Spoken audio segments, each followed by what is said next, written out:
Hello दोस्तों, आप सभी का केमिस्ट्री क्लासेस पे स्वागत है। This is Dayanand. आज हम लोग झारखंड जेएसएससी पीजीटी के प्रश्नों को देखने वाले हैं। ये प्रश्न 2017 के हैं, जो जेएसएससी पीजीटी केमिस्ट्री 2017 में हुआ था, उसके प्रश्नों को हम लोग देखेंगे। और ये वीडियो आपके लिए काफ़ी महत्वपूर्ण है, तो आप केमिस्ट्री वो क्लासेस को लाइक कीजिए, शेयर कीजिए, सब्सक्राइब कीजिए।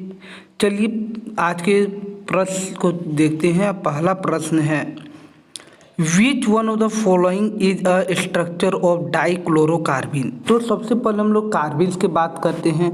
What is carbenes? तो कार्बिन किसे बोलते हैं?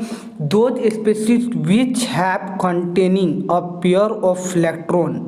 जो क्या होता है, वैसे स्पीशीज को कार्बिन बोलते हैं जिसमें पेयर ऑफ इलेक्ट्रॉन्स होते हैं। और ये कार्बिन्स क्या होते हैं? न्यूट्रल्स होते हैं। यहाँ पे प्रश्न है कि which one of the following structure is dichlorocarbene. Dichlorocarbene का स्ट्रक्चर बताना है। तो कार्बिन दो टाइप होते हैं, एक सिंगलेट कार्बिन होते हैं, एक ट्रिपलेट कार्बिन्स होते हैं। तो सबसे पहले हम लोग बात करते हैं, इसमें क्या है कि डाइक्लोरोकार्बिन्स के बारे में पूछा है। तो यहाँ पे कार्बिन ये में क्या होगा, दो इलेक्ट्रॉन इस प्रकार के रहेंगे और ये हाइड्रोजन यहाँ पे प्रेजेंट होंगे। या यहाँ पे हम लोग क्या लिख सकते हैं, यहाँ पे क्लोरीन प्रेजेंट होगा। इस प्रकार डाइक्लोरो बोला है, इसलिए डाइक्लोरोकार्बिन। अगर इसको हम थोड़ा सा और डिटेल में देखें तो डाइक्लोरोकार्बिन में यहाँ पे टोटल कितने, दो बॉन्डिंग पेयर इलेक्ट्रॉन्स और एक लोन पेयर इलेक्ट्रॉन्स प्रेजेंट हैं। यहाँ पे कितने हैं? ये इलेक्ट्रॉन डिफिशिएंट कंपाउंड भी ये होता है, इसमें इलेक्ट्रॉन का डिफिशियंसी होता है। तो यहाँ पे ये क्या है, ये नहीं होगा, ये कार्बोकेटाइन के फॉर्म में है, ये कार्बोएनाइन के फॉर्म में है। यहाँ पे हाइड्रोजन है, जिसके कारण इसको डाइक्लोरोकार्बिन के कैटेगरी में नहीं लाएं। तो इसका आंसर क्या होगा? आंसर होगा 2, डाइक्लोरोकार्बिन होगा ये इसका स्ट्रक्चर। नेक्स्ट प्रश्न देखते हैं, काफ़ी महत्वपूर्ण प्रश्न है ये, जेएसएससी जो प्रश्न है उससे ये लिया गया है।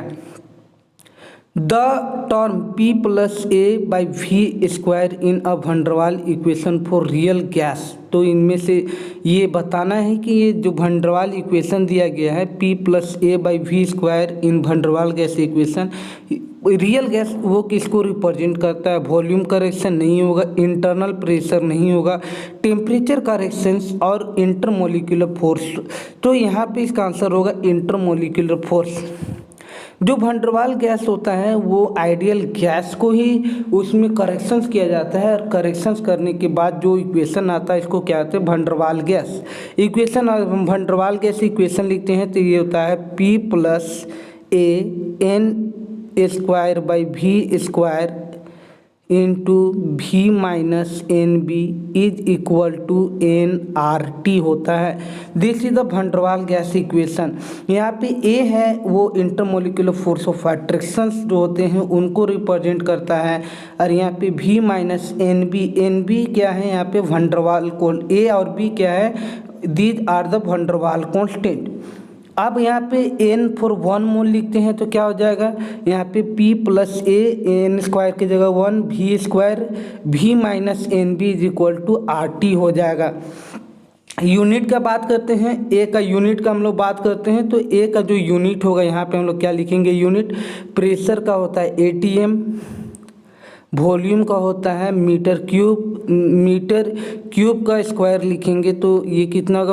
मीटर 6 माइनस में और N मोल स्क्वायर हो जाएगा। तो ये हो गया A का यूनिट।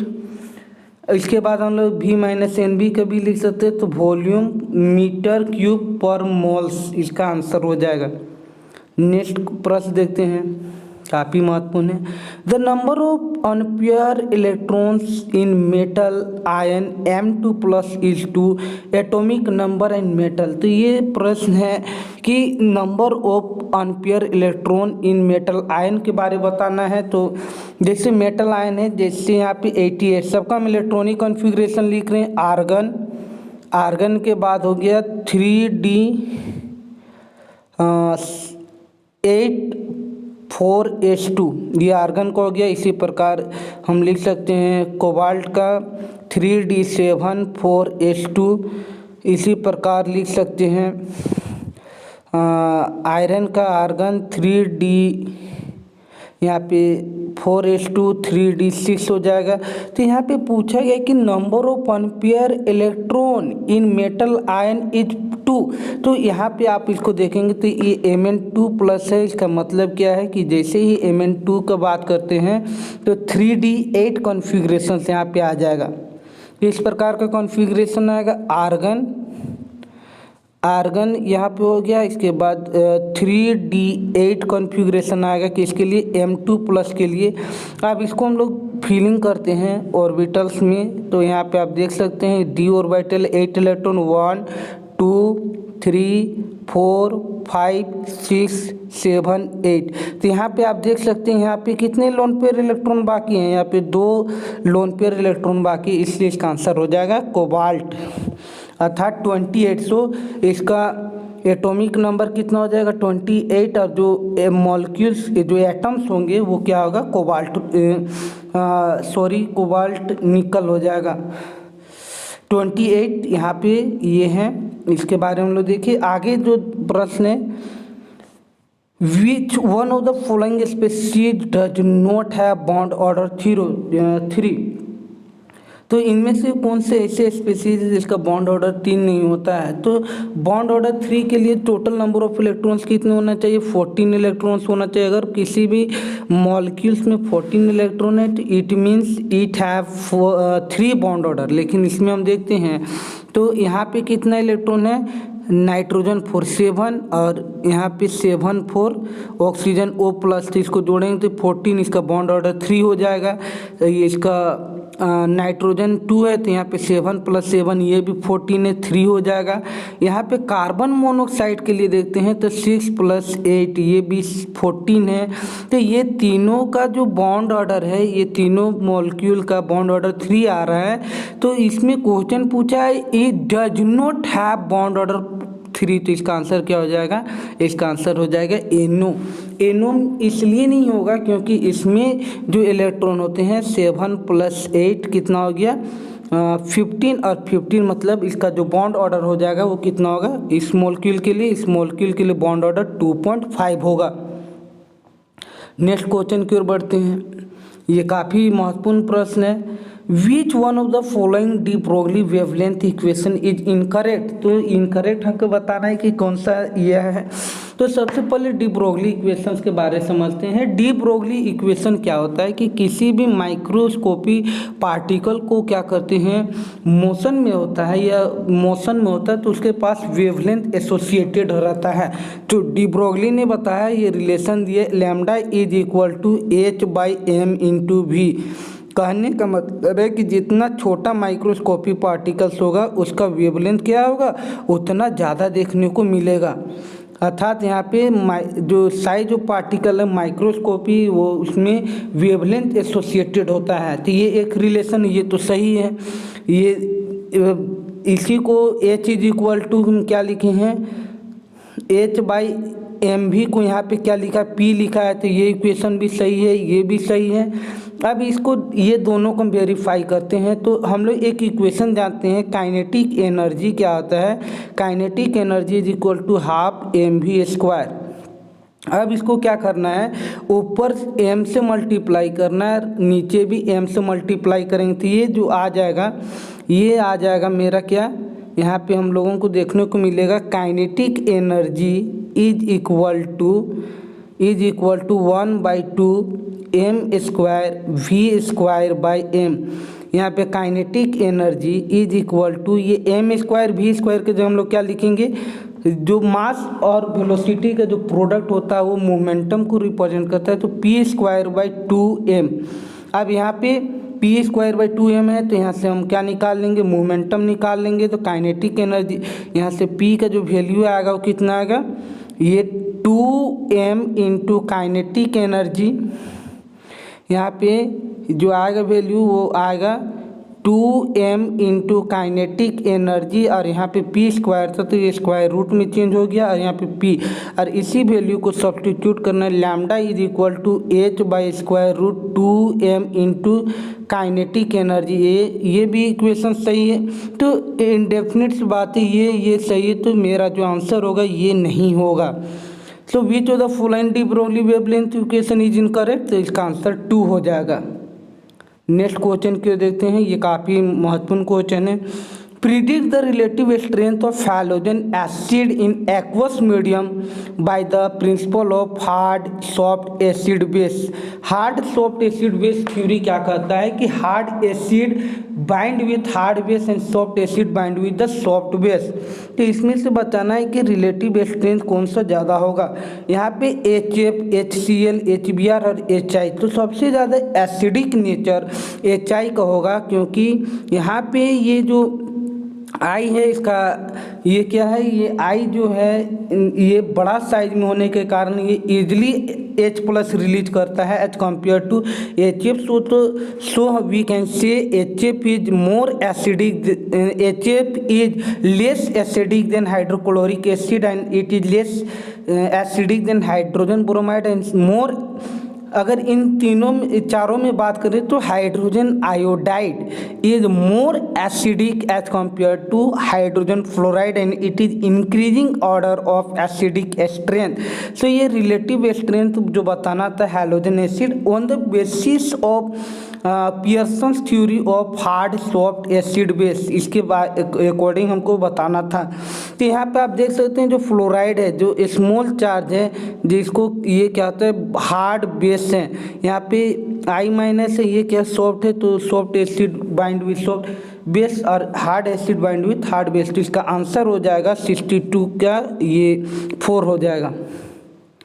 नेक्स्ट क्वेश्चन है Mg2 has higher ionic radius than Al3 because, इसका रीज़न बताना है इसका क्या होता है।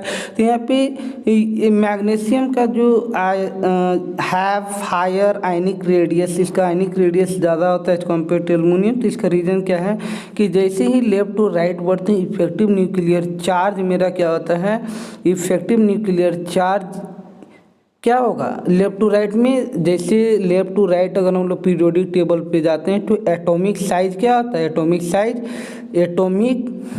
साइज मेरा डिक्रीज करता है, एटॉमिक साइज डिक्रीज करता है due to increase the effective nuclear charge. Effective nuclear charge increase करने के कारण क्या होता है मेरा एटॉमिक साइज डिक्रीज करता है। तो इसमें ये बोला गया कि magnesium has higher ionic radius than the aluminium. तो ये मैग्नीशियम का हायर आयनिक जो रेडियस है वो एल्युमिनियम के कंपैरिजन में ज़्यादा है। इसका रीज़न क्या है, तो इसका रीज़न ये है कि magnesium ion has lower nuclear charge than aluminium, aluminium has higher electronegative than magnesium, ये नहीं होगा। Magnesium atom is higher ionisation potential than aluminium, ये भी नहीं होगा। Aluminium atom has more number of neutron than, ये भी नहीं होगा। तो इसका आंसर क्या हो जाएगा, magnesium ions has lower nuclear charge than aluminium. अब इसको थोड़ा सा इसको हम डिटेल में देखते हैं कि क्या है। यहाँ पे मैग्नीशियम Mg2+ का बात कर रहा है, यहाँ पे Al3+ का बात कर रहा है। तो ऑब्वियस बात है कि लेफ्ट टू राइट जा रहे हैं तो इफेक्टिव न्यूक्लियर चार्ज डिक्रीज कर रहे हैं, जिसके कारण जो मैग्नीशियम का जो साइज होता है आयनिक रेडियस वो एल्युमिनियम के कंपैरिजन में क्या होता है कम होता है, जिसके कारण जो Mg2+ है उसका आयनिक रेडियस ज़्यादा हुआ एज कम्पेयर टू इसके कंपैरिजन में एल्युमिनियम के कंपैरिजन में। जैसे Mg यहाँ पे number of proton 12, number of electron कितना हो गया 10 हो गया। और Al3+ के बात करते हैं तो नंबर ऑफ प्रोटॉन 3 और यहाँ पे नंबर ऑफ इलेक्ट्रॉन कितना हो जाएगा यहाँ पे 10। तो यहाँ पे आप देख सकते हैं कि इसमें जो इफेक्टिव न्यूक्लियर चार्ज है वो एल्युमिनियम के कंपैरिजन में कम लग रहा है, जिसके कारण जो साइज होता है आयनिक साइज इसका क्या हो जाएगा बड़ा हो जाएगा एज कम्पेयर टू इसमें, क्योंकि यहाँ पे इफेक्टिव न्यूक्लियर चार्ज इंक्रीज किया, जिसके कारण मैग्नीशियम जो होगा वो मैग्नीशियम का जो साइज होगा वो क्या होगा बड़ा होगा as compare to aluminium. Next question देते हैं, which of the following expression represent criteria of spontaneity. एक पहले हम स्पॉन्टेनिटी क्या होता है इसको समझते हैं। स्पॉन्टेनिटी या स्पॉन्टेनियस का मतलब ये होता है कि कोई भी प्रोसेस नेचुरली अक्रिंग हो रहा है। जैसे जो पर्वत से अगर हम लोग क्या करते हैं चोटी से किसी पत्थर को लुढ़काते हैं तो ये it is a spontaneous process because ये डज नॉट रिक्वायर्ड वर्क, इसमें वर्क का रिक्वायरमेंट नहीं होता है। लेकिन जब नीचे से ऊपर पत्थर की ओर फेंकते हैं तो इसमें क्या होता है, वर्क का रिक्वायरमेंट होता है। मान लीजिए ये हील है, ये हील से हम लोग क्या करते हैं, पत्थर को ये कहते हैं, तो ये स्पॉन्टेनियस प्रोसेस है। लेकिन जहाँ यहाँ से हमको यहाँ पे चढ़ाना तो इसमें वर्क डन लगता है, जिसके कारण वर्क डन लगता है, तो ये क्या है, नॉन स्पॉन्टेनियस प्रोसेस है। तो ये स्पॉन्टेनियस क्राइटेरिया को डिफाइन करने के लिए हम लोग गिब्स-हेल्महोल्ट्ज़ इक्वेशंस का यूज लेते हैं, और ये होता है G=H - T × S। इसका मतलब change in Gibbs free energy H minus delta T × delta S। इस प्रकार के इस इक्वेशन के माध्यम से हम लोग क्या करते हैं, इसको डिफाइन करते हैं। तो ये स्पॉन्टेनियस कब होगा, कोई भी प्रोसेस जब इसका वैल्यू नेगेटिव आएगा। तो ये क्या होना चाहिए, delta G should be negative for spontaneous. This is the very important criteria for decide the spontaneity. Spontaneity को डिसाइड करने के लिए इंपॉर्टेंट क्राइटेरिया होता है। अब इसमें ये बोला जा रहा है कि delta G at constant temperature और प्रेशर जब हम लोग लेते हैं तो इसका वैल्यू लेस देन जीरो होता है, तो इस कंडीशन को क्या कहते हैं, it fulfil the condition of, क्या ये कंडीशन को फुलफिल कर रहा है। इसलिए हम बोल सकते हैं कि ये जो प्रोसेस है वो क्या है, वो स्पॉन्टेनियस है। यहाँ पे आप ये भी देख सकते हैं, यहाँ पे ये वर्क फंक्शन को रिप्रेजेंट करता है, this is entropy and this is the Gibbs free energy. तो ये तो दोनों तो नहीं हो सकता है। यहाँ पे वॉल्यूम एंड टेम्परेचर का बात किया है, तो वॉल्यूम और टेम्परेचर इसमें हम लोग यूज नहीं करेंगे। प्रेशर और टेम्परेचर दो ये पॉइंट्स होते हैं, इनको कांस्टेंट करके हम लोग क्या करते हैं, डेल्टा जी नेगेटिव आता है तो उस केस में जो प्रोसेस होता है उसको क्या कहते हैं, स्पॉन्टेनियस प्रोसेस कहते हैं। Thanks for watching chemistry classes. और अधिक वीडियो पाने के लिए इस वीडियो को लाइक कीजिए, शेयर कीजिए, सब्सक्राइब कीजिए। Thanks for watching chemistry classes.